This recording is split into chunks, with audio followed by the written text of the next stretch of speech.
Point के भी 4 point हमने लिख लिए। Very good. हाँ, उसमें सबसे कम मेल्टिंग पॉइंट किसकी थी? गैलियम की। गैलियम की मेल्टिंग पॉइंट बहुत ही कम होती है, समझा कि नहीं? वो तो आप हथेली पर भी रखेंगे तो वो मेल्ट हो जाएगा, क्योंकि उसका मेल्टिंग पॉइंट 30 डिग्री सेल्सियस होता है और बॉडी टेम्परेचर 37-32 डिग्री सेल्सियस होता है। Okay student? Yes sir. Yes sir,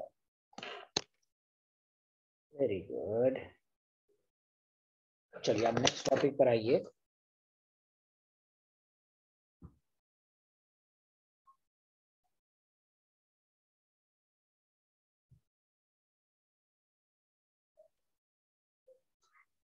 देखिए, chemical properties of group 13। Physical पूरा हो गया था। Chemical properties of group 13। सबसे पहले हम ये जानने की कोशिश करेंगे नेचर ऑफ कंपाउंड की। नेचर ऑफ कंपाउंड, पहले इसको लिखिए, मैं फिर समझाऊंगा कि ड्यू टू स्मॉलर साइज, किसका? तो boron and sum of 3 ionization energy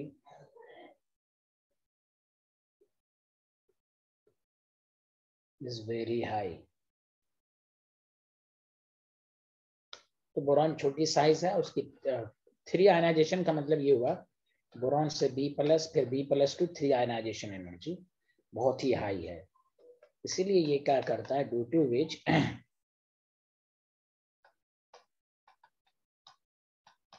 it prevents to form B3+। तो ये बोरॉन 3+ बनाने की कोशिश नहीं करेगा, तो इलेक्ट्रॉन को पूरा लूज नहीं करेगा। Therefore compound of boron compound of boron जो होते हैं वो कोवलेंट होते हैं। Compound of boron is covalent. Ionic तभी होता है जब तीनों इलेक्ट्रॉन लॉस करें। तो ये है। Hello everyone.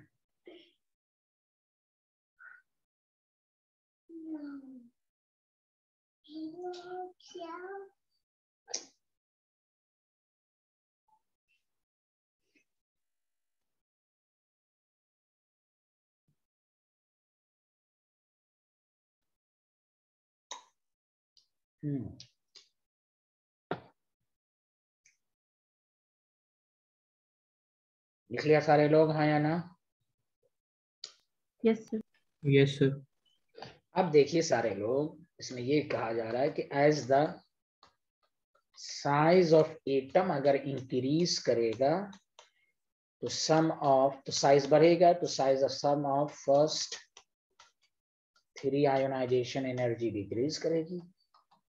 जब डिक्रीज करेगी तो आयनिक कैरेक्टर बढ़ेगा। Therefore ionic character increases. Hello everyone, समझ में आया?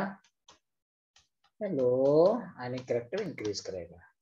जैसे मिसाल के तौर पर लीजिए AlCl3 जो होता है, मैं उस दिन भी लिखा दिया था आपको, सॉलिड फॉर्म में ये कोवलेंट है। मैंने कहा भी था chloride, bromide, iodide of Li+ alkaline earth metal, ये सब कोवलेंट होता है। लेकिन यही AlCl3 वाटर में जब जाता है, हाइड्रेटेड फॉर्म जब होता है, तो ये आयनिक हो जाता है, क्योंकि आयंस में ब्रेक कर जाता है। ये गैलियम Cl3, ये सब याद रखिए, सॉलिड स्टेट में जब रहता है तो कोवलेंट रहता है।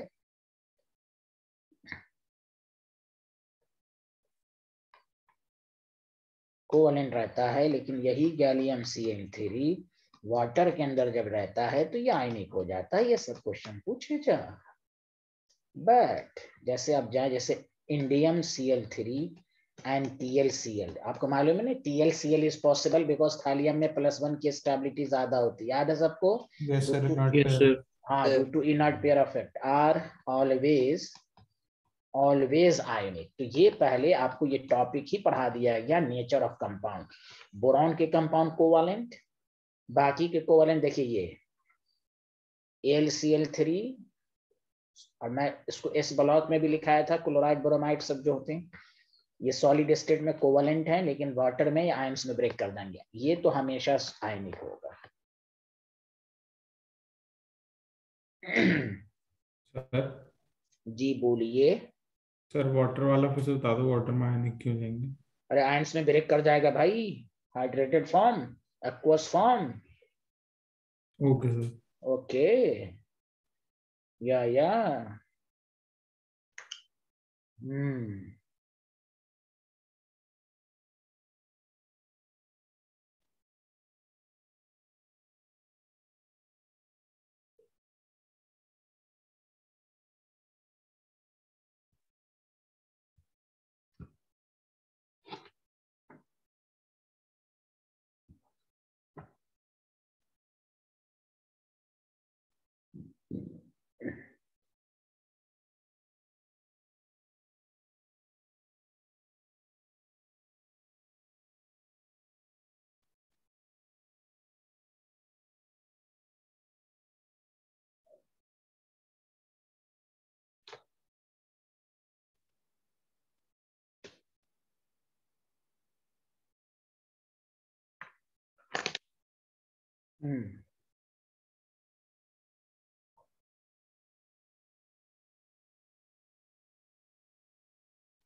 हम्म लिख लिया। Yes, sir. Written. Return, everyone return.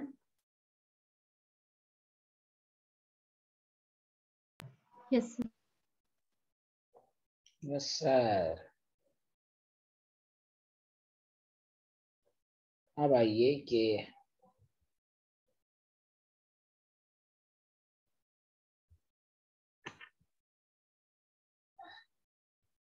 देखिए इसका पहला केमिकल प्रॉपर्टी जो हम लोग पढ़ेंगे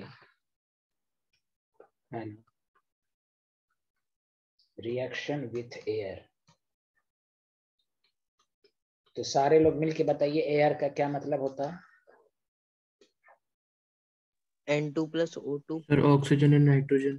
बहुत अच्छे, अब सुनिए अच्छे से, लिखिएगा नहीं। केमिस्ट्री में बोरॉन के दो फॉर्म होते हैं। बोरॉन बहुत ही क्रिस्टलाइन सॉलिड होता है, आपको मैंने बताया था नॉन मेटल है, फिर भी इसकी मेल्टिंग पॉइंट बहुत ज्यादा होती है। तो बोरॉन के दो फॉर्म होते हैं, एक क्रिस्टलाइन फॉर्म जो कि बहुत ही हार्ड सॉलिड होता है,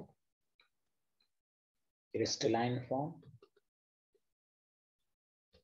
और एक होता है अमॉर्फस फॉर्म। अमॉर्फस फॉर्म होता है, ठीक है, मेरे साथ साथ लिखते रहिए। तो क्रिस्टलाइन फॉर्म जो होता है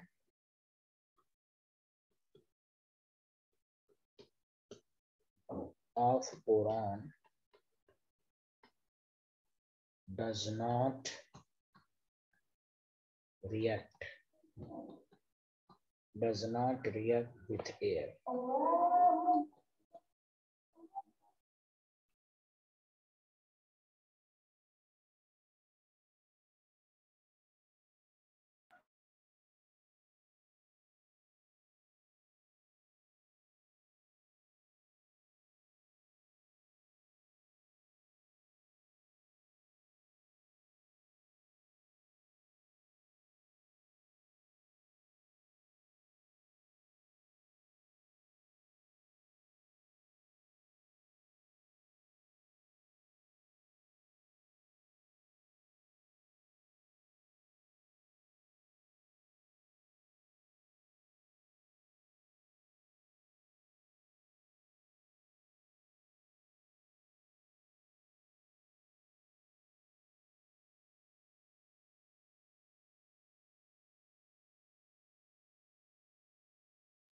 तो देखिए crystalline form boron dose not react, क्योंकि बहुत ही हार्ड होता है, एयर पर कोई रिएक्ट नहीं करता, but amorphous for boron reacts with O2 to form B2O3.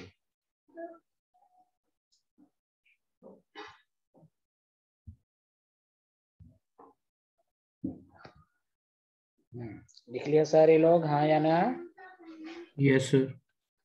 No, sir. लिख लिया? नहीं सर, एक minute.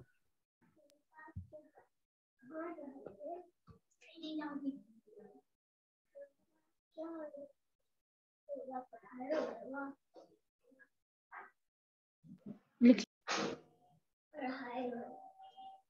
Okay, done sir. Done. अब देखिए सारे लोग ध्यान दीजिए, अभी मैं ऑक्सीजन की बात करूंगा। B+O2 जो है B2O3 बनाएगा, Al+O2 जो है Al2O3 बनाएगा, Ga+O2 है Ga2O3 बनाएगा, InO2 है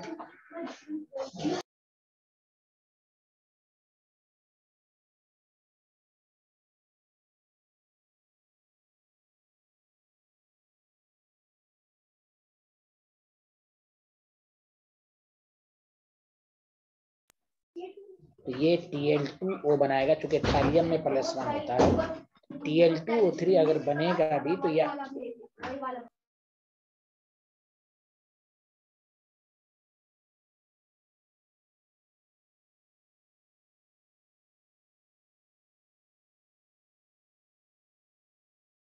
तो यहाँ सारे लोग देखिए, यहाँ +1 की वजह से ये स्टेबल है कि नहीं, जल्दी बताएं हाँ या ना। हेलो, और ये +3 Yes, की वजह sir. से अनस्टेबल है। अच्छा, दूसरी बात, मैं आपको पीरियोडिक टेबल में पढ़ा चुका हूँ, नॉन मेटल के ऑक्साइड एसिडिक, ये क्वेश्चन पूछेगा कौन एसिडिक है। Al2O3 एम्फोटेरिक है, याद है? जनाबे अली गाना सुना करे वो सब आसमान के प्रभु। अरे हेलो एवरीवन, ये भी एम्फोटेरिक हैं, ये सब आपसे क्वेश्चन पूछेगा। ये मेटल है तो बेसिक है, ये भी बेसिक है। Did you understand everyone? Yes sir. Yes, sir. Yes, sir. हाँ, तो पूछ देगा कौन से ऑक्साइड एम्फोटेरिक हैं, कौन एसिडिक हैं, कौन बेसिक हैं।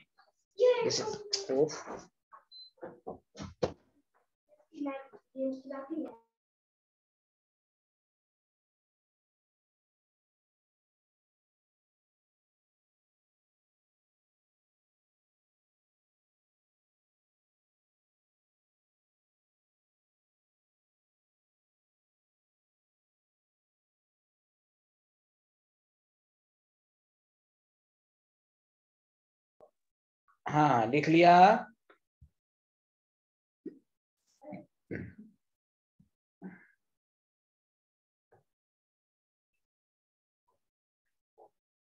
पहचानने का तरीका ये सब पीरियोडिक टेबल में पढ़ा चुका हूँ, इसलिए सबको रटने की जरूरत नहीं होनी चाहिए कि कौन मेटल के ऑक्साइड एम्फोटेरिक भी होते हैं, एसिडिक भी होते हैं और बेसिक भी होते हैं। मेटल ऑक्साइड से +1 +2 +3 ही बेसिक हो सकता है, कुछ एम्फोटेरिक को छोड़कर, इसलिए आपको ये सब मालूम होना चाहिए। क्या मैं आगे बढ़ूं? Hello everyone. Yes, sir.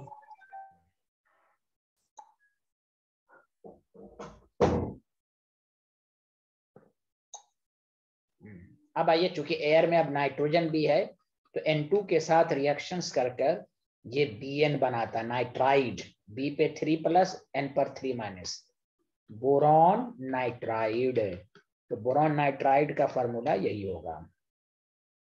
Aluminium भी नाइट्राइड बनाता है, Al2Aln, एल्यूमिनियम नाइट्राइड। गौर से सुनिए, अब नाइट्राइड जैसे आपको पढ़ाया गया था, इस ब्लॉक में सिर्फ लिथियम ही नाइट्राइड बनाता है, ग्रुप सेकंड में सब बनाता है, बाकी अब आपके पास बच गया गैलियम, इंडियम, थैलियम। याद रखिए, दिस इज वेरी इंपॉर्टेंट। जैसे जैसे बढ़ते हैं तो लैटिस एनर्जी में कंट्रीब्यूशन कम होता जाता है, इसीलिए ये नाइट्राइड फॉर्म नहीं करता। Do not form nitride. तो पूछेगा ग्रुप 13 में कौन नाइट्राइड नहीं बनाता है, क्योंकि लैटिस एनर्जी में इसका कंट्रीब्यूशन कम है, that the reason. Hello everyone, समझ में आया? और केमिस्ट्री कहता है बोरॉन नाइट्रोजन लेयर के फॉर्म में होता है, जैसे ग्रेफाइट, इसलिए केमिस्ट्री में इसको हम कहते हैं इनऑर्गेनिक ग्रेफाइट। एक होता है ग्रेफाइट कार्बन वाला, तो कोई भी केमिस्ट्री में पूछे इनऑर्गेनिक ग्रेफाइट का फार्मूला बताओ, तो BnX। स्ट्रक्चर जब ग्रेफाइट में पढ़ेंगे तो वहां हम आपको दोबारा समझाएंगे इसको। तो केमिस्ट्री में कोई पूछे इनऑर्गेनिक ग्रेफाइट का formula BnX। Did you understand everyone? Yes, sir. Yes, sir. Yes. बहुत ही अच्छे आदमी हैं आप लोग।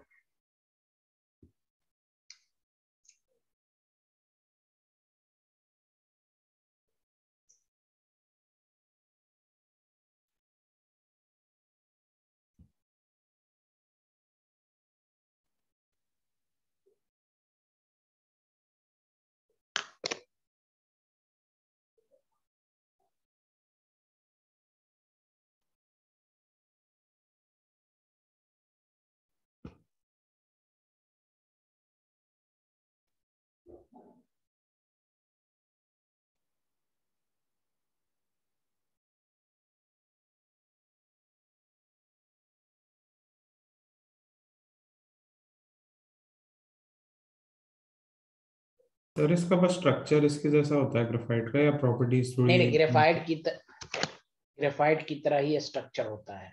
ओके, लेयर टू लेयर होता है वो ग्रेफाइट में, हम आपको बना के दिखाएंगे। Yes sir.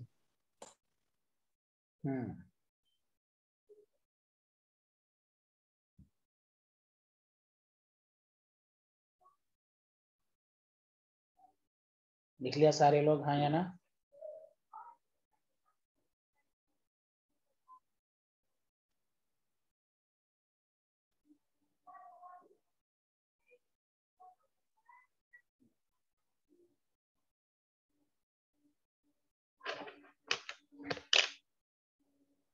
हाँ,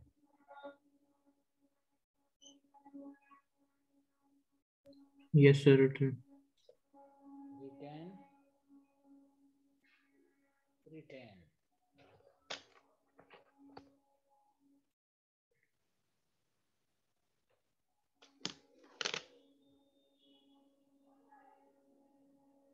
तो देखिए, अब आपको जो पढ़ना है इसमें वो ये है, इससे ओवरऑल कंक्लूजन ये हुआ कि अगर आपसे कोई पूछे, कंक्लूजन ये हुआ कि अगर आपसे कोई पूछे कि बोरॉन एयर के साथ रिएक्शंस करके क्या बनाएगा, तो D2O3 प्लस Bn। तो क्या एल्युमिनियम एयर के साथ रिएक्शंस करके क्या बनाएगा, तो An2O3 प्लस An। समझा? गैलियम एयर के साथ रिएक्शंस करके क्या बनाएगा, तो ओनली ऑक्साइड बनाएगा, ये नाइट्राइड नहीं बनाएगा। समझा कि नहीं? Yes, sir. अच्छा, एक बात तो आपने सुना होगा 9th 10th के लखमीर सिंह मंजीत कौर में भी पढ़ा होगा कि देखिए, मान लीजिए ये एल्युमिनियम है, एल्युमिनियम के मेटल हैं, तो मालूम है कि एल्युमिनियम ऑक्साइड जो होते हैं ना, पढ़िएगा अभी, एल्युमिनियम ऑक्साइड Al2O3 जो होता है ना, तो हार्ड थिन प्रोटेक्ट Al2O3 बनने की वजह से क्या होता है कि ये फर्दर किसी के साथ रिएक्शन नहीं करता। देखिए, मैं यहाँ पे एक लाइन लिखता हूँ कि हार्ड, ये Al2O3 जो बनता है ना, basically hard thin protective layer जो होती है ना ऑफ Al2O3, जो कि रिएक्शंस को होने से बचाता है, which protects the aluminium for further reaction। सुना सारे लोग? अरे बोलिए ना, अभी आप पढ़िएगा कि मेटल जो है HNO3 के साथ रिएक्शंस कर लेता है, लेकिन अगर आपको एक जगह से दूसरी जगह कंसंट्रेटेड HNO3 लेके जाना है तो आप एल्युमिनियम के बर्तन का इस्तेमाल करते हैं, क्योंकि एल्युमिनियम क्या करता है, HNO3 के साथ रिएक्शंस करके ऑक्साइड लेयर बना देता है, और ये ऑक्साइड लेयर क्या करता है, फर्दर रिएक्शन होने से बचाता है। इसलिए आपको रीजनिंग टाइप में क्वेश्चन पूछा भी जाएगा, वाई कंसंट्रेटेड HNO3, यानी HNO3 को ट्रांसपोर्टेड करने के लिए हम एल्युमिनियम का वेसल लेते हैं। बाकी मेटल का वेसल लेंगे तो HNO3 से रिएक्ट करके HNO3 को ही खत्म कर देगा, लेकिन एल्युमिनियम के रखने से फायदा ये होगा कि HNO3 खत्म नहीं होगा, एक जगह से दूसरी जगह आसानी से चला जाएगा, चूंकि ये Al2O3 बनाकर क्या करेगा, फर्दर रिएक्शन को होने से रोकेगा। सुना सारे लोग? Hello everyone. Yes, sir. Yes, sir. Yes, sir.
हाँ, लिख लिया?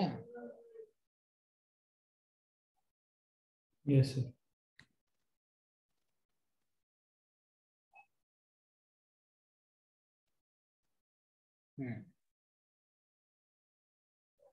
ये हो गया एयर के साथ रिएक्शन। तो एयर के साथ कैसे आपको याद रखना है वो सब आपको बताया गया कि क्रिस्टलाइन फॉर्म रिएक्ट करेगा, रिएक्ट नहीं करेगा, अमोर्फस फॉर्म से रिएक्ट करेगा। ये कौन एसिडिक बेसिक है ये याद रखना है। नाइट्रोजन के साथ सिर्फ 2 ही रिएक्ट करेगा, बाकी नहीं करेगा। बीएनएस को इनऑर्गेनिक हम ग्रेफाइट कहते हैं, ये आपको याद रखना। चलिए नेक्स्ट केमिकल प्रॉपर्टीज आइए।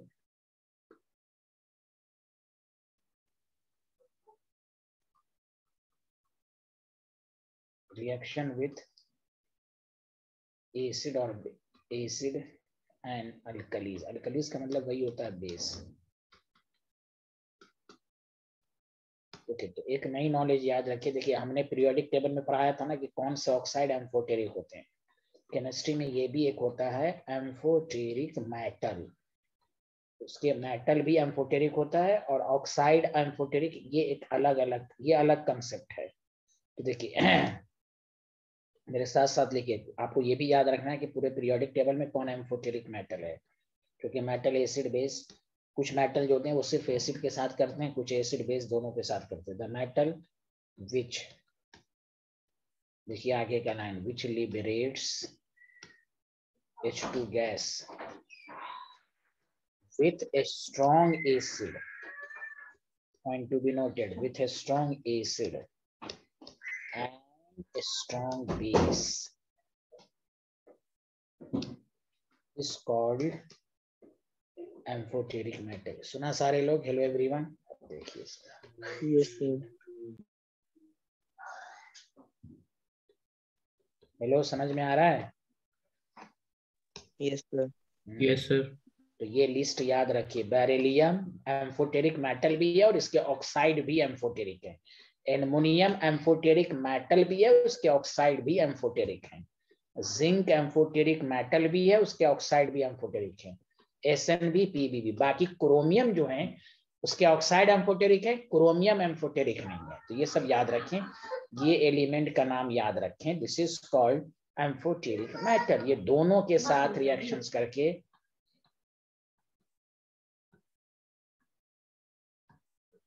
करता है, ये सब याद रखना आपको।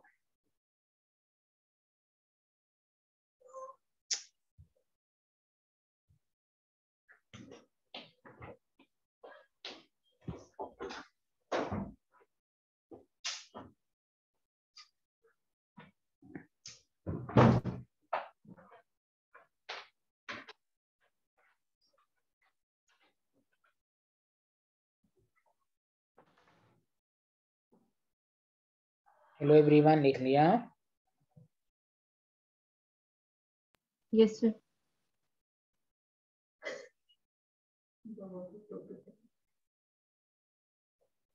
सब लोगों Yes, ने sir. Written. रिटर्न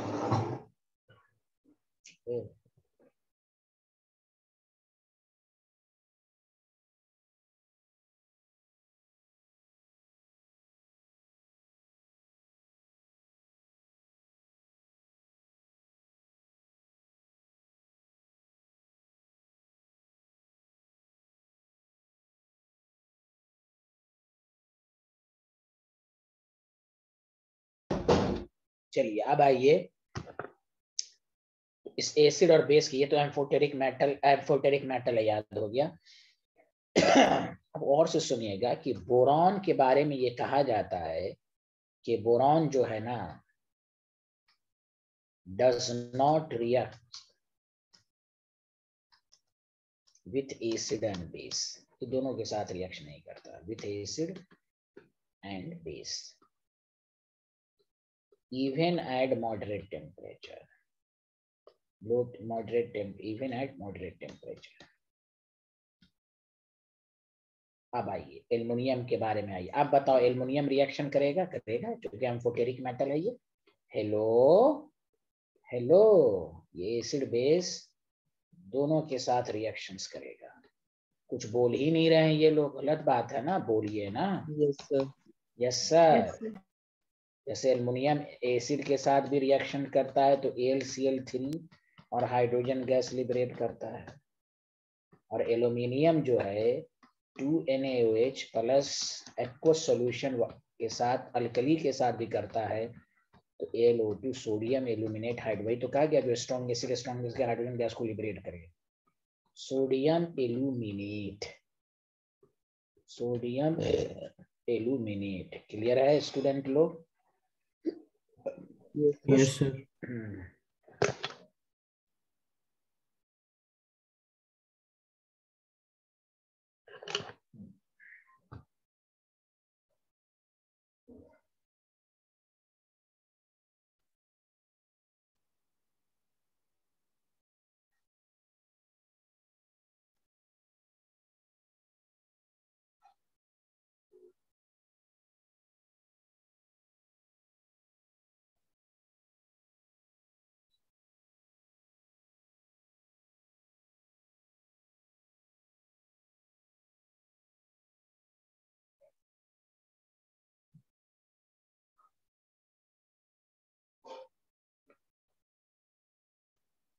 लिख लिया?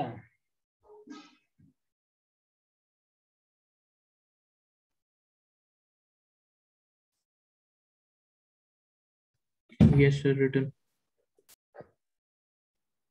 हाँ देखिए कहीं कहीं पर ये रिएक्शन को दूसरे फॉर्म में भी याद रखिए, क्योंकि किसी बुक में इस तरह दिया रहता है NaOH के साथ ये कॉम्प्लेक्स कंपाउंड के फॉर्म में भी बनाता है, तो ये H2O के साथ वो भी बनाएगा और इसको कॉम्प्लेक्स कंपाउंड के फॉर्म में भी AlOH4, बतवा बराबर है, दोनों रिएक्शन एक ही है, समझा? ऐसे जब आप ये जो रिएक्शन लिखा गया है कहीं कहीं पर ये भी लिखा रहता है और कहीं कहीं पर इस तरह भी लिखा रहता है। सुना सारे लोग? Hello everyone. यस। ऐसे तो ये 12th में इसका नाम पड़ेगा, लेकिन मैं टेट्रा हाइड्रोक्सिडो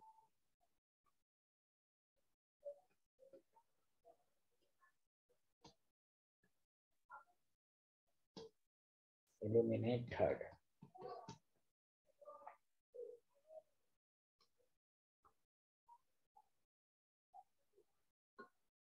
गैलियम मेटल है, ये सिर्फ रिएक्ट करेगा विथ एसिड के साथ। जो मेटल होता है वो एसिड के साथ रिएक्शन करता है, एम्फोटेरिक जो होते हैं वो दोनों के साथ करते हैं। ये भी मेटल है, रिएक्ट विथ, यही सब आपको नॉलेज रखना है। थैलियम मेटल है, ये दोनों के साथ रिएक्शंस करता है। आया समझ में? Yes sir. Yes sir.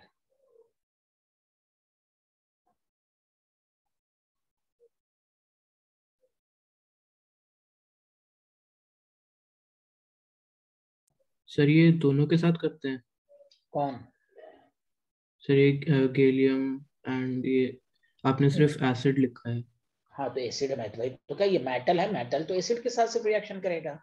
Amphoteric metal दोनों के साथ करेगा। बिहार के हैं क्या? यहाँ क्या लिखा हुआ? एम्फोटेरिक मेटल दोनों के साथ करेगा। Okay okay sir.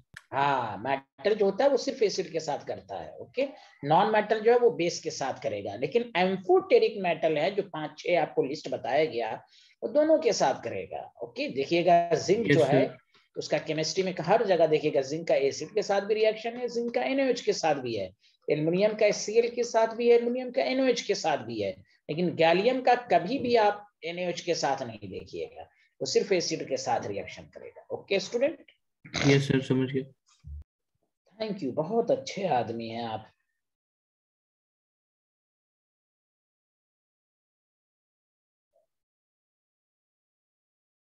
लिख लिया? Hello, yes sir. Yes sir. अरे सबको आ रहा है समझ में? ऋषिक बंसल जी आ रहा है? हाँ सर। हाँ sir, thank you.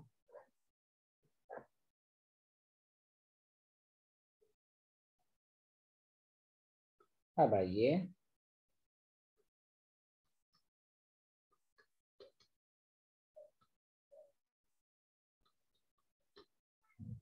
Reaction with water. एक बात हमेशा याद रखिए, इस बोरॉन फैमिली में कोई भी element, no element in boron family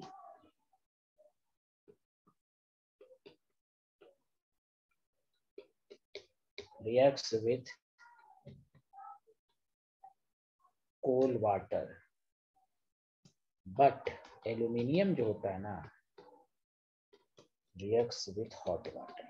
sir मतलब ग्रुप 13 में कोई नहीं करता ना? हाँ, तो बोरॉन फैमिली है ना, बोरॉन फैमिली का क्या मतलब होता है? हाँ सर वही। हाँ, एल्यूमिनियम ग्रुप 13 हुआ। बोरॉन, बोरॉन सिर्फ ओके लिखता सर। तो सिर्फ बोरॉन होता, बोरॉन फैमिली का मतलब हुआ ग्रुप 13। हाँ, but aluminium reacts with hot water. जैसे कोई कहे बोरॉन है कोल्ड वाटर के साथ या हॉट वाटर के साथ, किसी के साथ नहीं करेगा। जानते क्यों नहीं करेगा? क्योंकि बोरॉन बहुत ही क्रिस्टल फॉर्म में होता है ना, नहीं करेगा।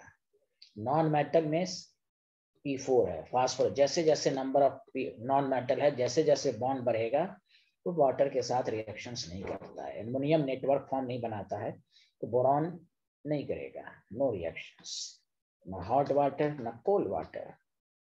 एल्यूमिनियम है कोल्ड वाटर के साथ तो रिएक्शंस नहीं करेगा। मतलब वही कह रहा है कि कोल्ड वाटर के साथ तो कोई नहीं करेगा, हॉट वाटर के साथ भी नहीं करेगा, लेकिन हॉट वाटर के साथ सिर्फ एल्यूमिनियम करेगा। Did you understand everyone?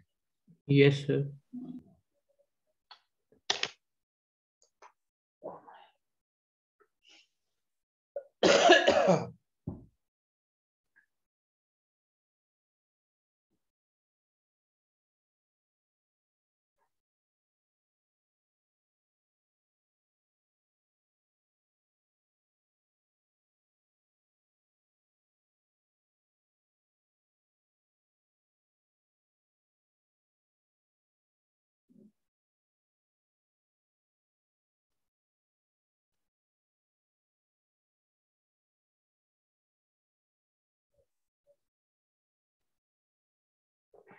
Yeah, hello everyone.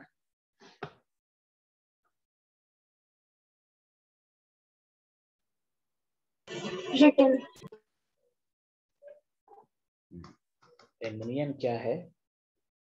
Hot water के साथ रिएक्शंस करेगा। तो आपको मालूम है, तो वही N2O3 और हाइड्रोजन गैस को लिबरेट करेगा। बाकी चाहे गैलियम हो, इंडियम हो, थैलियम हो, ना ये कोल्ड वाटर के साथ रिएक्शन करेगा, ना ये हॉट वाटर के साथ रिएक्शन करेगा, नो रिएक्शन। इसलिए कहा गया बोरॉन फैमिली में सिर्फ एल्युमिनियम रिएक्शन करेगा, वो भी हॉट वाटर के साथ। अब चूंकि रिएक्टिविटी सीरीज में ये ऊपर है, इसलिए करेगा।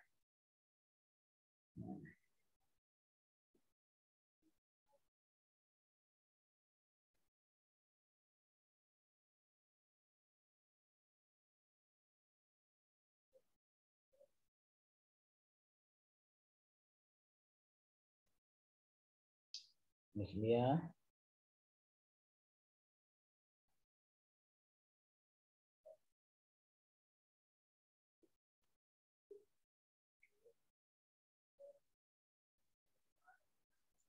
Yes, sir.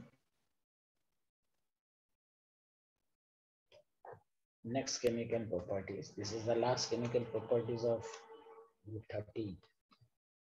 Halide of group 13. This is important. और सुनिए, ये दो तरह का हैलाइड बनाता है. एक हैलाइड होता है आपके पास ट्राई हैलाइड BX3. यहाँ पर जो एल्युमिनियम एलिमेंट है बोरॉन है, एल्यूमिनियम है, गैलियम है, इंडियम है. और एक होता है मोनोहैलाइड. और आपको मालूम है मोनोहैलाइड कौन बनाएगा? सिर्फ थैलियम बनाएगा कि नहीं? बोलो. TLX. अरे बोलो हेलो एवरीवन. Yes sir. हाँ, लेकिन एक्सेप्ट एक को छोड़कर, जो मैं पिछले क्लास में बताया था आपको, TLI3 याद है? TLI3 में TL का ऑक्सीडेशन स्टेट +1 ही है. याद आया? याद आया कुछ? Yes, hello. Yes, sir. बताया था आपको, याद रखिए.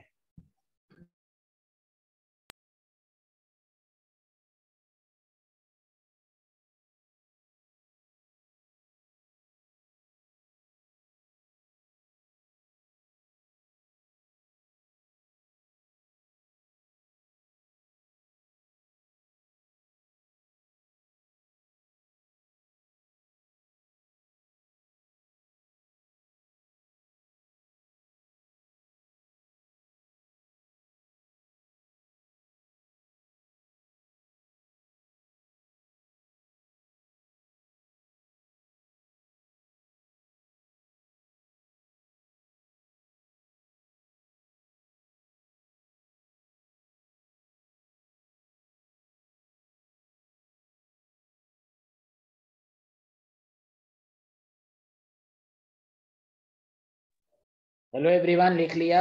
हेलो. Yes, sir. देखिए TlCl3 जो होता है ना, TlCl3 is unstable,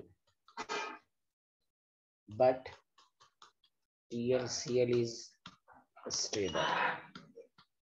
ये कहेंगे because in thallium the stability of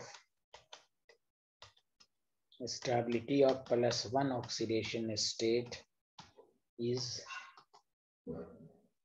higher than +3 due to inert pair effect.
तो देखिए गौर से सुनिए, पहले ये लाइन, ऊपर वाला लाइन सबको समझ में आया? जल्दी बोलिए हाँ या ना.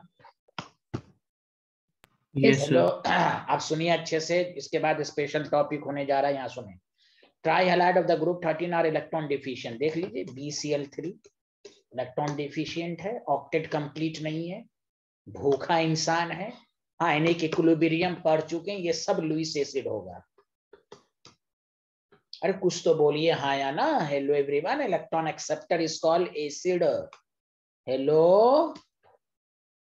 Yes, sir. Yes, sir. Yes, sir. Yes, इसलिए कहा गया हाँ trihalide of the group 13 are electron deficient, it is Lewis acidic in nature. तो कहा यह गया, गौर से सुनिए, इट कंप्लीटेड इट्स ऑक्टेट, ये ऑक्टेट कंप्लीट करता है दो तरीके से। पहला बैक बॉन्डिंग करेगा, बैक बॉन्डिंग क्या हो वो अभी पढ़ेंगे।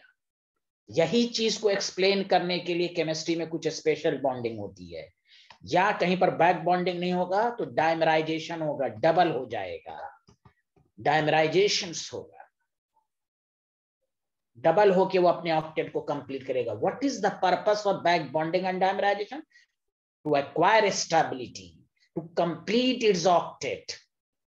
हेलो एवरीवन, समझ में आ रहा है? जल्दी बताएं। Yes, sir. यस सर, लिखें इसको।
बी वाला क्या लिखा है आपने? डायमराइजेशन, डायमराइजेशन लिख लिया सारे लोग? जल्दी बताएं पहले। Yes sir. Yes, sir.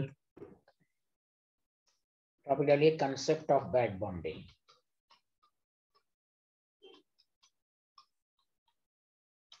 पहले बैक बॉन्डिंग की हिंदी में मीनिंग समझें, बाद में बनने वाला बॉन्ड। क्या बोलना है, जल्दी बोलो। बाद में बनने वाला bond. हाँ, ये किसी प्रॉपर्टीज को एक्सप्लेन करने के लिए सब कंसेप्ट है, बाद में बनने वाला बॉन्ड। सुना सारे लोग? Hello everyone. Yes. बैक का मतलब ही होता है बैक करना, बाद में, बाद में जितना बैक करेगा बाद में, बाद में बनने वाला बॉन्ड। तो इसको सिर्फ एक्सप्लेन किया जाता है, this concept is used to explain for the properties, यानी कोई ऐसा है तो क्यों ऐसा हो गया होगा। कुछ चीजों जैसे रेजोनेंस है ना, कुछ चीजों को एक्सप्लेन करने के लिए रेजोनेंस होता है, उसी तरह कुछ कंपाउंड में बहुत सारे कुछ कंसेप्ट हैं, बैक बॉन्डिंग उसको बताएगा। आगे बढ़े, जल्दी बताइए, कुछ बोलिए ना आप लोग, कुछ बोलते क्यों नहीं है? Yes, sir. Yes, sir. Yes, sir. देखिए बैक बॉन्डिंग कुछ नहीं, ऑर्गेनिक में इसको स्पेशल रेजोनेंस कहते हैं, जो मुझसे पढ़े हैं, एक दो क्लास किया है ना आपने रेजोनेंस की। Yes sir. Yes, sir.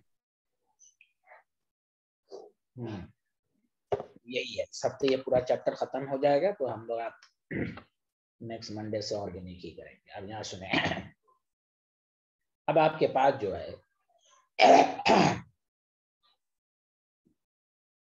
कि बैक बॉन्डिंग का सबसे बेहतरीन एग्जांपल ये है कि बेसिकली एक special type of covalent bond है जिसमें पी पाई बॉन्ड बनता है। सिंपल पाई बॉन्ड बनता है। याद रखिए, इसी को ऑर्गेनिक में कहा गया था special resonance, back bonding resonance. तो कैसे हुआ तो गौर से सुनिए। जैसे BF3 में ये वैकेंट ऑर्बिटल है, फ्लोरीन है। अब फ्लोरीन के p ऑर्बिटल में लोन पेयर है, फिर ये फ्लोरीन है, तो बस वही है। खुद सोचिए, BF3 के बारे में केमिस्ट्री में कहा जाता है कि BF3 में सिंगल बॉन्ड है, लेकिन ये देखा गया कि ये बॉन्ड लेंथ थ्योरेटिकल वैल्यू से कम है। क्यों कम है? उसका एक्सप्लेनेशन देगा बैक बॉन्डिंग। दिखने में ये सिंगल है लेकिन है ये डबल।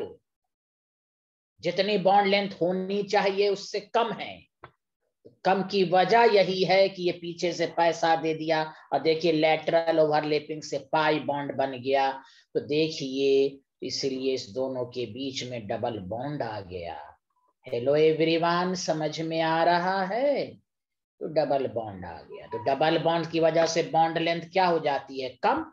हेलो, बॉन्ड ऑर्डर बढ़ता है तो बॉन्ड लेंथ Yes, कम sir. हो जाती है।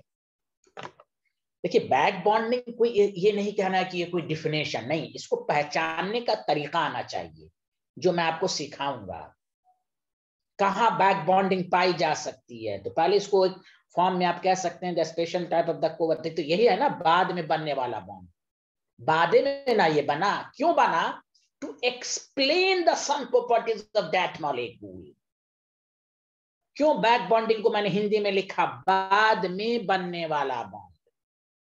अरे कुछ तो बोलिए हाँ या ना। Hello, the special type of covalent bond in which partial pi bond is formed between vacant orbital of one bonded atom and fill orbital of another adjacent bonded atom of the molecule is called back bonding. सुना कि नहीं सुना English? Yes, hello, sir. हाँ, मेरे साथ साथ ये लिखिए द स्पेशल। अरे ऋषिक जी आया समझ में? Yes, sir. The special type of covalent bond in which partial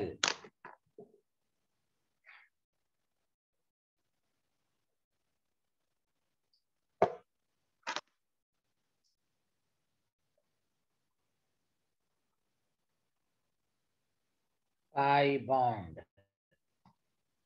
bond is formed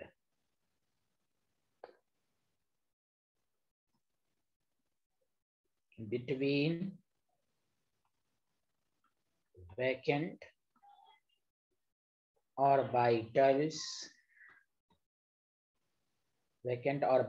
vacant orbitals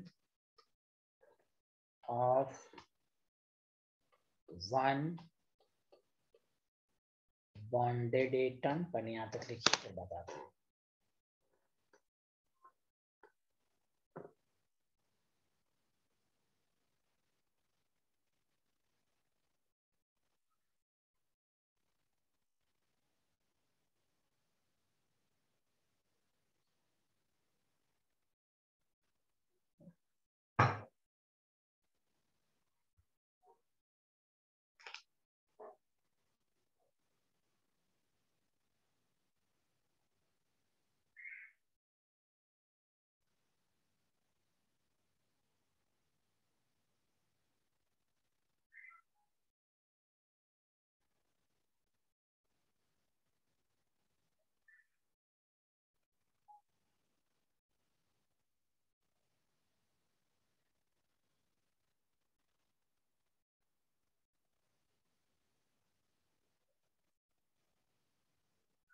लिख लिया?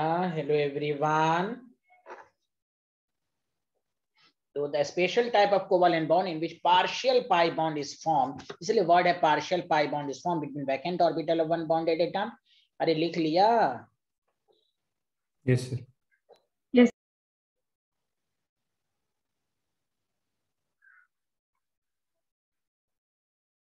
And filled orbital of another adjacent। इसी को हम ऑर्गेनिक में भी आपको लिखा दिया था, adjacent होना चाहिए bonded atom of molecule is called back bonding, बाद में बनने वाला बॉन्ड।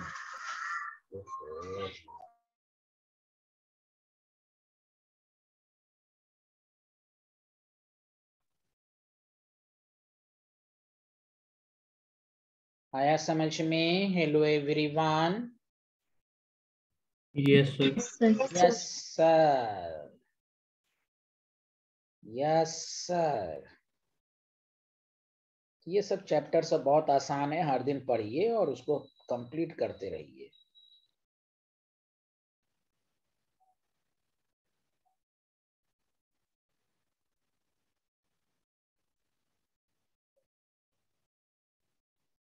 तो लिख लिया आप लोगों ने।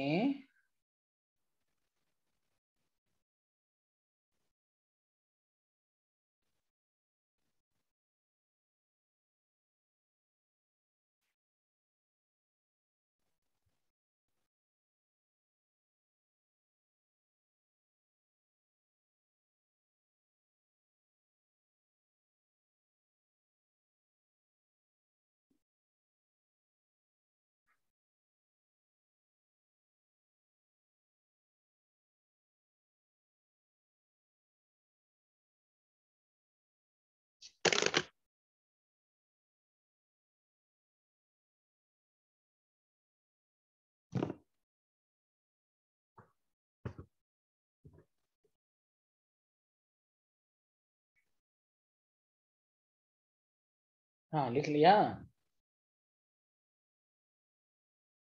Yes sir written.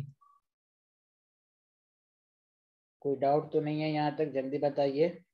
No sir. No sir. No sir. अब देखिए, अब हम आपको जो बताने जा रहे हैं कंसेप्ट, उसको समझने के लिए बैक बॉन्डिंग में यही बात याद रखिएगा बस, बैक बॉन्डिंग में पार्शियल पाई बॉन्ड बनता है, ये आप याद रखें सबसे पहली बात। अब हम जो आपको समझाने जा रहे हैं कि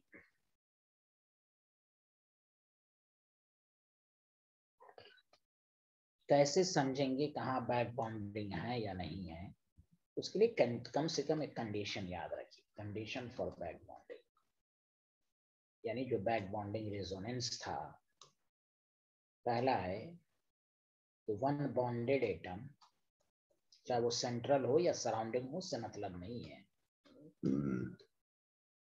should belongs to सेकंड पाई, ये तो केमिकल बॉन्ड में ही पड़ा, पाई बॉन्ड बनने के लिए होना चाहिए second period element, second period element. दूसरी कंडीशन है कि वन बॉन्डेड एटम के पास लोन पेयर हो, वन बॉन्डेड एटम एक के पास सेकंड पीरियड हो, एक should have unbonded atom should have lone pair electron या नेगेटिव चार्ज कुछ भी हो। सी है एक के पास हो तो दूसरे के पास लेने के लिए भी चाहिए, ये तीन बातें होनी चाहिए, तो वहां बाय पार्शियल पाई बॉन्ड बन जाएगा। शुड हैव वैकेंट ऑर्बिटल, खाली होनी चाहिए, लेने के लिए भी खाली। अब ये ऑर्बिटल दोनों हो सकता है, या तो पी हो या तो डी हो, वैकेंट पी हो या वैकेंट डी हो।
देख लिया?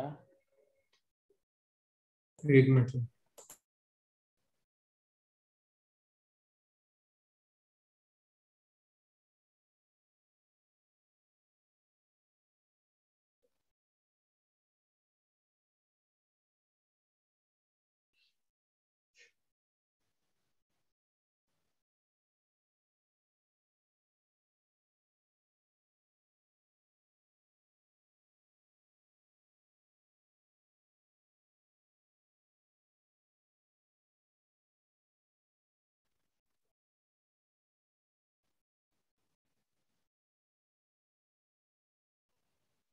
हाँ लिख लिया। Yes sir. अब देखिए वही मैंने कहा कि अब आपके पास जो है और से सुनेंगे कि BF3 है आपके पास, BCl3 है, और से सुनिए BBr3, सब में बैक बॉन्डिंग। अब अफेक्टिव बैक बॉन्डिंग किसमें है? तो देखिए BF3 में गौर से सुनिए, दोनों सेकंड पीरियड है, 2p मिक्सिंग हो रही है इसमें, ये सबसे स्ट्रॉन्ग है इफेक्टिव बैक बॉन्डिंग, सबसे स्ट्रॉन्ग बैक बॉन्डिंग है ये। BCl3 आप देखो एनर्जी गैप बढ़ रहा है, 2p ये थर्ड पीरियड का, ये सेकंड पीरियड, तो बैक बॉन्डिंग तो है मॉडरेट, यानी उतना इफेक्टिव से कुछ कम, मॉडरेट बैक बॉन्डिंग। अब देखिए फिर एनर्जी गैप आ गया। अब देखो ये एक तो सेकंड पीरियड का 4p है, बैक बॉन्डिंग तो होगी लेकिन poor back bonding, pi bond बहुत ही कमजोर बन जाएगा यहाँ तो, और 5p एनर्जी गैप है। बताइए मेरी बातें समझ में आ रही हैं आप लोगों को? हेलो। Yes sir. Yes. हाँ, और केमिस्ट्री में हमेशा याद रखिए इफेक्टिव बैक बॉन्डिंग वही अच्छा होता है जहां इफेक्टिव पाई बॉन्ड बने। पाई बॉन्ड ऐसे भी वीक होता है, इफेक्टिव पाई बॉन्ड की कंडीशन याद रखिए यही तीन, पी पाई और पी पाई में भी दोनों सेकंड पीरियड हो, बहुत अच्छी बात, ये सब इफेक्टिव पाई बॉन्ड होता है, 2p पाई 3d पाई। तीसरा है 2p पाई एंड 3p पाई, याद रखें। पाई बॉन्ड वीक, उस वीक में यही याद रखिए, पाई बॉन्ड सबसे स्ट्रॉन्ग है ये, उसके बाद ये, उसके बाद ये। तो बैक बॉन्डिंग भी इफेक्टिव के लिए दोनों सेकंड पीरियड का हो, अच्छी बात है। इसका ये मतलब नहीं कि इसमें बैक बॉन्डिंग नहीं है, one atom should belongs to second period but poor back bonding है। और पाई बॉन्ड कमजोर होता है, उस कमजोर में इफेक्टिव पाई बॉन्ड जितनी n की वैल्यू बढ़ेगी पाई बॉन्ड वीक होता जाएगा। तो 2p पाई 3d पाई पहले आता है, 3p पाई बाद में आता है। 3 का मतलब है थर्ड पीरियड है ये। सुना सारे लोग, आया समझ में? Hello everyone. सर। ये Yes. सब वही, हाँ ये सब वही केमिकल बॉन्ड की बातें सब हैं जो आपको आनी चाहिए। तो बैक बॉन्डिंग सबसे अच्छा है, आपको कहेगा इफेक्टिव बैक बॉन्डिंग इन चारों में किसमें है, तो BF3 में, उसके बाद BCl3 में। सबसे पुअर बैक बॉन्डिंग है Bi3 में ड्यू टू एनर्जी गैप। आया समझ में? Yes, sir. बहुत अच्छे। देखिए तो BF3 वगैरह सब जो है ये सब इलेक्ट्रॉन डिफिशिएंट है, अपने आप को ये स्टेबलाइज करता है बैक बॉन्डिंग के जरिए, तब इसके ऑक्टेट कम। कोई कहे बैक बॉन्डिंग होगा भी तो क्यों होगा, तो वही रीजन तो बताना है कि ये सब इलेक्ट्रॉन डिफिशिएंट हैं, अपने आप को ये स्टेबल कर, इसलिए तो कहा गया ये सब बाद में बनने वाला बॉन्ड है। अपने आप को स्टेबल करने के लिए क्या करेगा, चलो भाई पार्शियल पाई बॉन्ड बना लेते हैं, जब इलेक्ट्रॉन है एक के पास खाली है तो चलो पाई बॉन्ड बनाने से फायदा हुआ, स्टेबिलिटी बढ़ेगी। Did you understand? Yes sir. Yes sir.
कोई बोल ही नहीं रहे हैं, बताइए ना।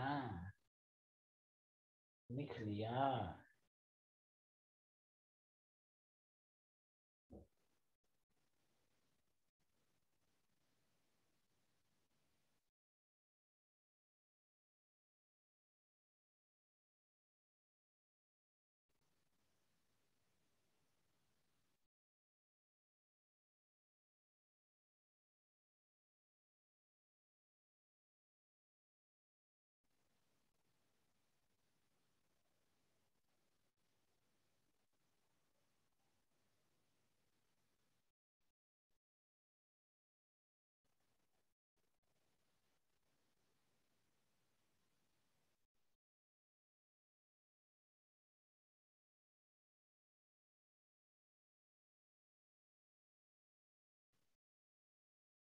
written,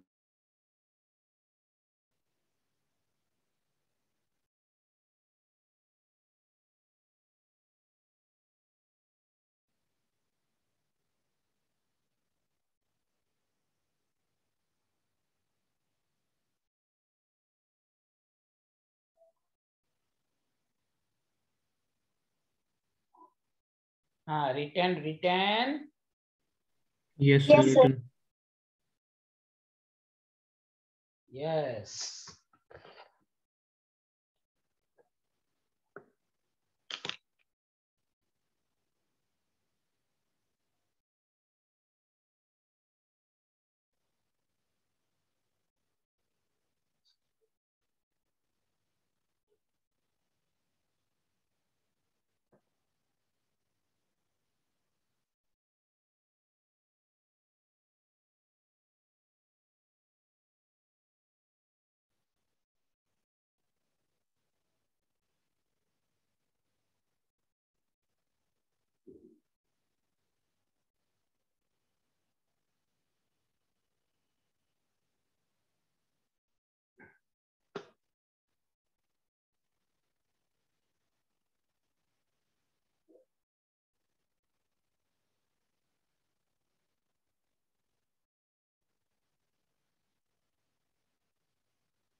written,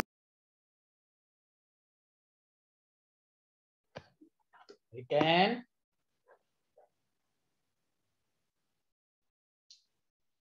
yes, sir.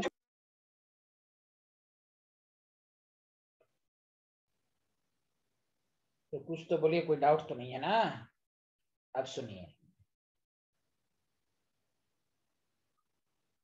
देखिए इफेक्ट ऑफ बैक बॉन्डिंग से क्या हो जाता है, और से सुनिए। ड्यू टू बैक बॉन्डिंग, लिख लीजिए, due to back bonding partial pi bond बना, तो इसकी वजह से क्या होता है, बॉन्ड लेंथ घट जाता है। Due to partial double bond, due to partial double bond. अरे सर बॉन्ड ऑर्डर बढ़ गया ना, पार्शियल डबल बॉन्ड। दूसरा,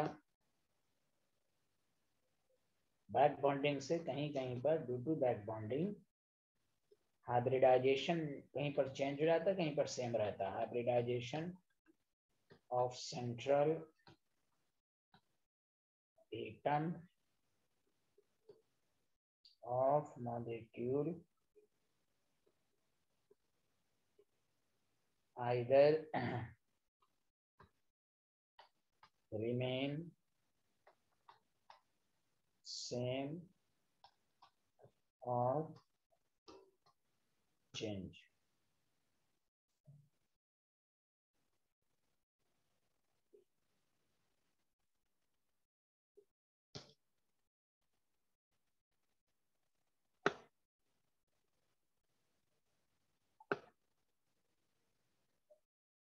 तो बैक बॉन्डिंग से बॉन्ड लेंथ घटता है, हाइब्रिडेशन चेंज हो भी सकता है, नहीं भी हो सकता है। लिख लिया सारे लोग, हाँ या ना?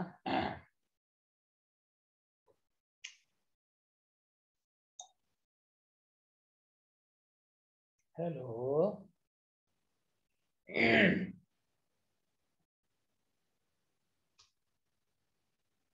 कुछ तो बोलिए। Yes, sir.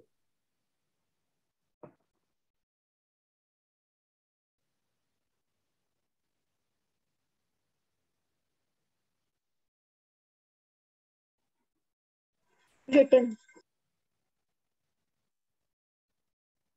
रिटेन।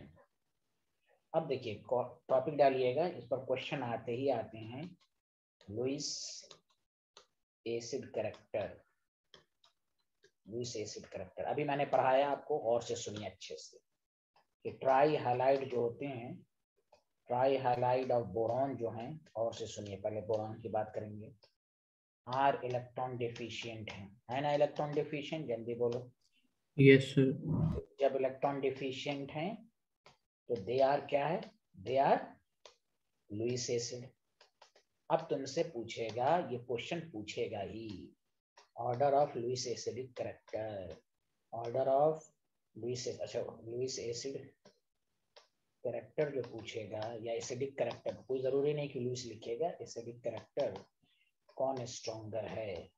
याद रखो, BF3 से ज्यादा BCl3 है, BCl3 से ज्यादा BBr3 है, BI3। क्यों? गौर से सुनो। अच्छा बताओ, इफेक्टिव बैक बॉन्डिंग किसमें है? जल्दी बताओ। Sir BF3। हाँ, तो अब लॉजिक लगाओ कि जहां बैक बॉन्डिंग की टेंडेंसी बढ़ेगी तो समझो स्टेबिलिटी बढ़ रही है ना, ऑक्टेट और अच्छे से कंप्लीट हो रहे हैं। बोलो हाँ यस या ना? सर। जब अच्छे से कंप्लीट हो रहे हैं तो फर्दर उसको खींचने की टेंडेंसी कम हो जाएगी। BI3 में क्या गैप ज्यादा है, तो इस ये मान लो ऐसे समझो कि BF3 है ना, 2 रोटी खाकर स्टेबल हो गया है, BI3 कह रहा हमको 5 रोटी चाहिए। अब बिहारी को कम है, इसलिए ये भूखा इंसान है, इसमें इफेक्टिव बैक बॉन्डिंग नहीं है, इसमें ये भूखा इंसान है, इसलिए इसकी एसिडिक कैरेक्टर ज्यादा होगी। तो केमिस्ट्री में ये भी याद रखो कि बैक बॉन्डिंग टेंडेंसी अगर बढ़ेगी तो याद रखो इलेक्ट्रॉन डिफिशियंसी यानी गरीबी घटेगी, इलेक्ट्रॉन डिफिशियंसी घटेगी। जब इलेक्ट्रॉन डिफिशियंसी घटेगी तो एसिडिक कैरेक्टर भी घटेगा। सुना? Hello everyone. Yes sir. Yes. ये बहुत ही मशहूर कंसेप्ट है बॉन्डिंग के एप्लीकेशंस पर।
Sir return.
Sir return.